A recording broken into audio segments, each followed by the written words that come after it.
What's up, everybody? This is Charvel420. I hope you're having a great day today. I'm going to start things off with a public service announcement. If you are a sniper and a non-sniper is asking over and over again for help, or just help one time, send the plane, especially if that person is a veteran player, okay? They're not asking you to assist them, they're asking you to send the goddamn plane. So do so. Thank you.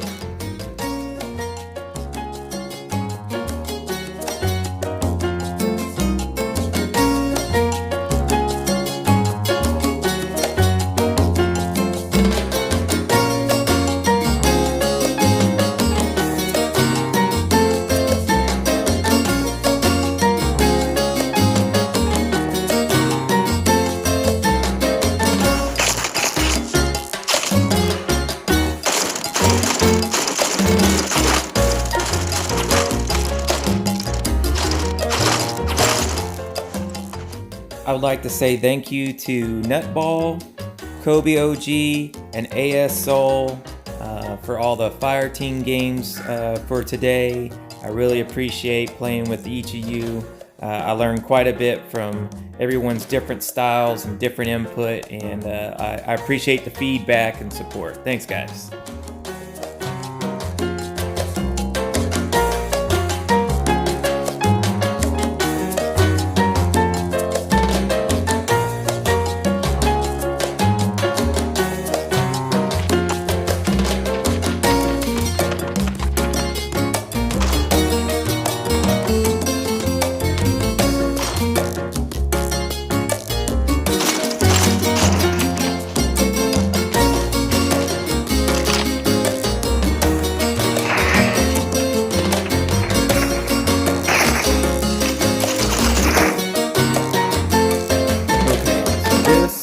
Is going to be a discussion, a quick one, about the cap. I am not a guy who likes to win games by taking the flag, okay? I don't even see the point. Like, there's people that are one-trick ponies that every time you see them on your team, you know they're going to go to the cap. They sit there with their shields up, and even when they get invaded, they never even stand up to shoot. I don't even get that, but the cap can be used to draw your enemies out from cover, because then it puts pressure on them. If they care at all about winning, they have to now come to you, and you can just pluck them off left and right. If you want to see it differently, you know, in PUBG where you have the blue, where the circle gets smaller and smaller. Do you know why that was designed that way?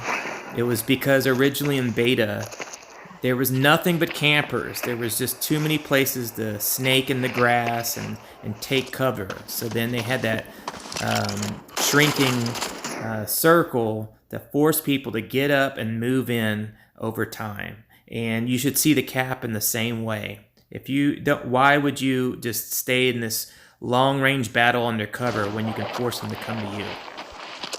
Okay, I'm at Afghan border. This is my favorite location. I do different sides all the time. I don't do the same route. I am working on this side, so if you guys want to anticipate that, I don't have a problem with it. So I'm doing what I love to do is spread the damage around. And in my eyes, since I've played sniper so long, that I'm basically turning each of the enemy into a one-shot, one-kill for sniper. See that? Look at their damage. You know, the argument could be said if I finish them, then that's one less person that can send out bullets, but I think it's easier for the team to win if you spread the damage if you can. Alright, so one thing I'm noticing is I'm the only one shooting, so the battlefield's pretty quiet, and so I'm sensing that, so that's why I'm backing up right here, and then I'm using the slope of this hill, and I'm going prone, so I can't be seen, because I'm predicting that they're trying to blitz me. That's why I'm not hearing any shots.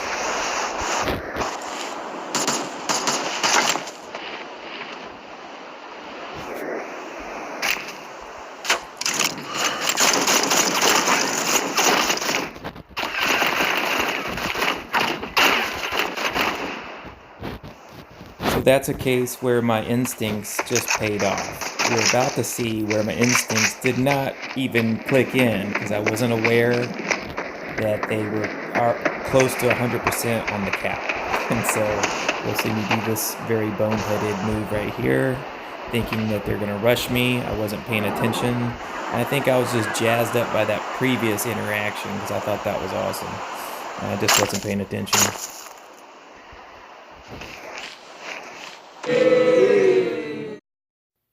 Is it just me, but does the highway map look like a ghost that's smiling at you or possibly looking at a stingray?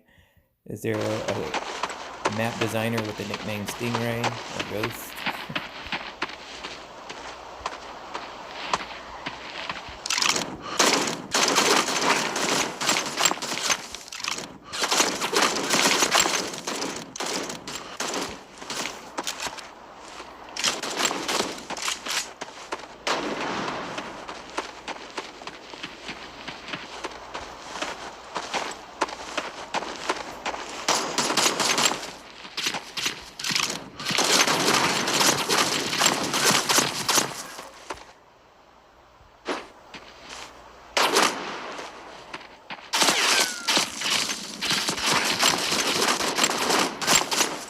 There we go. That's another case of spreading the damage. It's definitely what I do just about every game. Often I'll have one kill and over 200 damage. It also, if the worst case scenario, if I end up in a 1 versus 4 situation, then each opponent that comes after me, they're at 70% of their hit points. It makes it more possible that I can finish with a win. But mostly I do it for the team win. That's the honest truth there. Okay, so me and Shot Yo Ass. I love that name. That dude's awesome. He's super aggressive too. Very good player. I love it when I play with other riflemen who have no fear of advancing and just getting it done. This is another game that's going to illustrate the importance of chipping away at other opponents' hit points instead of just completely thirsting the kill. I'm about to face a very dangerous sniper, Kiki. And here's just a bonus one. So look, boom, 70% of his hit points, half his hit points are gone, and there. Kiki now is going to be a very easy chest shot for Logan. He's going to see him pop up, and then now we no longer have to worry about that dangerous sniper.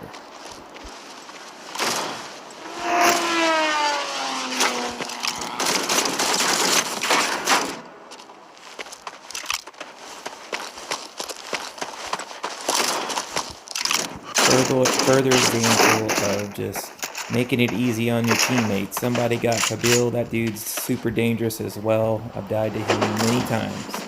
And I didn't even have to aim. I just barely sprayed a couple of bullets and the guy was dead. Here is my last point about chipping away at your opponent. Because when you do that, it goes natural that you chip, shoot, move. Shoot, relocate, if you're thirsting the kill, then you're not moving anywhere and you're engaged for like 30 to 40 seconds against one opponent. So then the other team is going to know exactly where you're at and you're only looking through like the horse blinder vision. So it really makes you an all-around player in my opinion if you just chip away, move on, chip away, move on.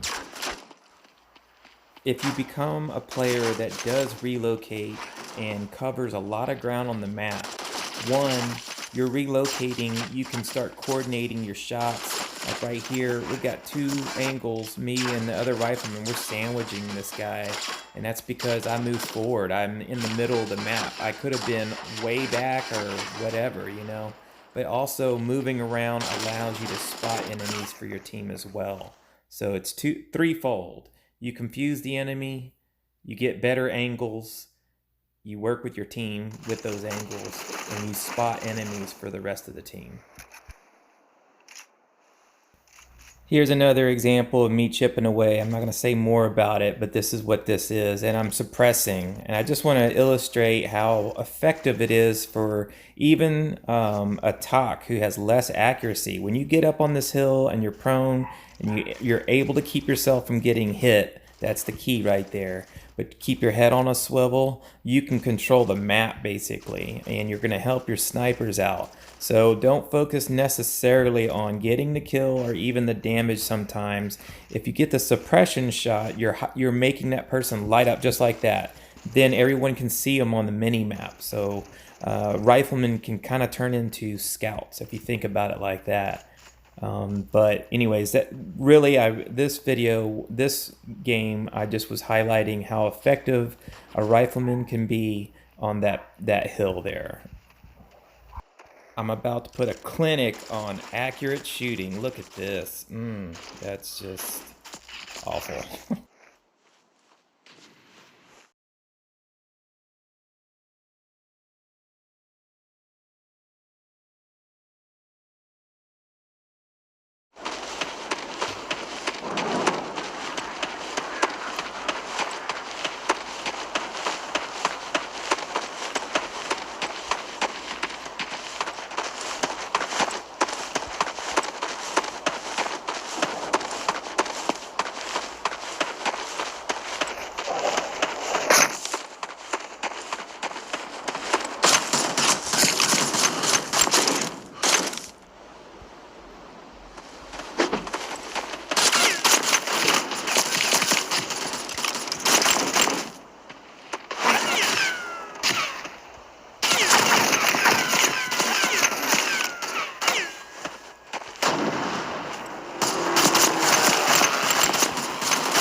Oh my god, I only have one hit point.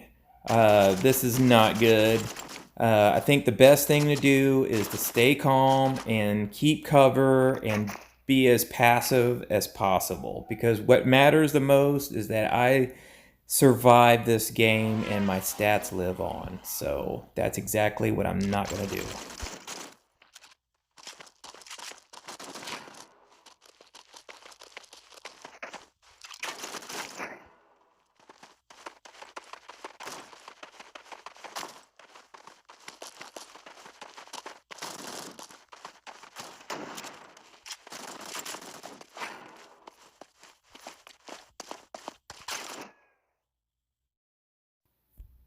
Stats don't make great players. Stop looking at your stats. If you're not a legend already, then stop looking at your stats and get out there and play awesome.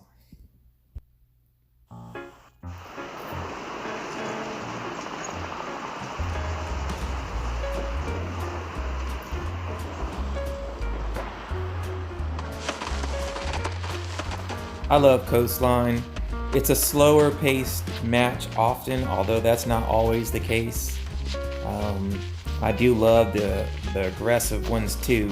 They're quite fun, but this one, it's like the higher up you go, and I'm not saying that I'm high up at all, but I've been, as you get better, you get these chances to play in higher level matches with like really great players, and you can sense it. Like there's moments in this match, not this match, but on this map where everything's absolutely quiet. People are trying to figure out what their first move's going to be and getting into position and so on. That doesn't necessarily happen on a map like Highway and everything.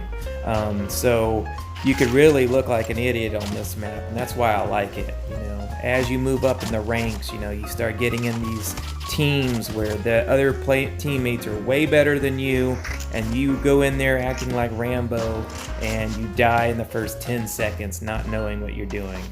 That to me is a good challenging map. That's why I like Coastline. A further point about Coastline is that you have to know when to stop being timid or taking cover too long. You get in position, you try to sense a game plan with the rest of your teammates, but then you have to act, because again, I remember coming up in the ranks, there was this midpoint where everyone's just taking cover. First you act like Rambo and get shot and look like an asshole, and then you go, all right, now I'm going to take cover, and the next thing you know, both teams are like taking cover for 3 minutes. So that's, I think, probably exactly why I like Coastline, because it's a mix. First, you need to be patient, get a sense of where everyone's at, what your team's gonna do, but then you just have to act on it and move forward. And usually, a team will be unsuccessful if somebody gets scared and hangs back, like a rifleman pretending to be a sniper when they should be moving forward. Maybe you're facing 5 snipers and you got 3 riflemen. That's a sign that you need to go forward, blitz forward. But if you get a weak link, then all that falls apart. And next thing you know, you just lost 3 riflemen. So that I really enjoy this about that map. It happens so many times.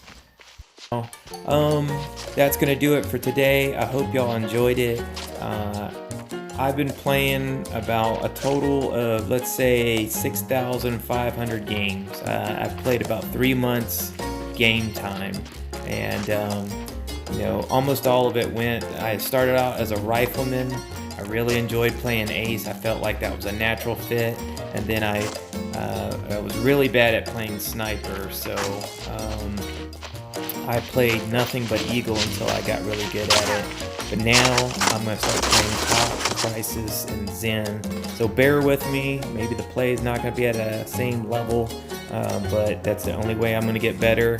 And I'm just going to follow my advice. That's what I try to do, is focus on my weaknesses and become a better player that way, instead of just playing the things that I know I do well now.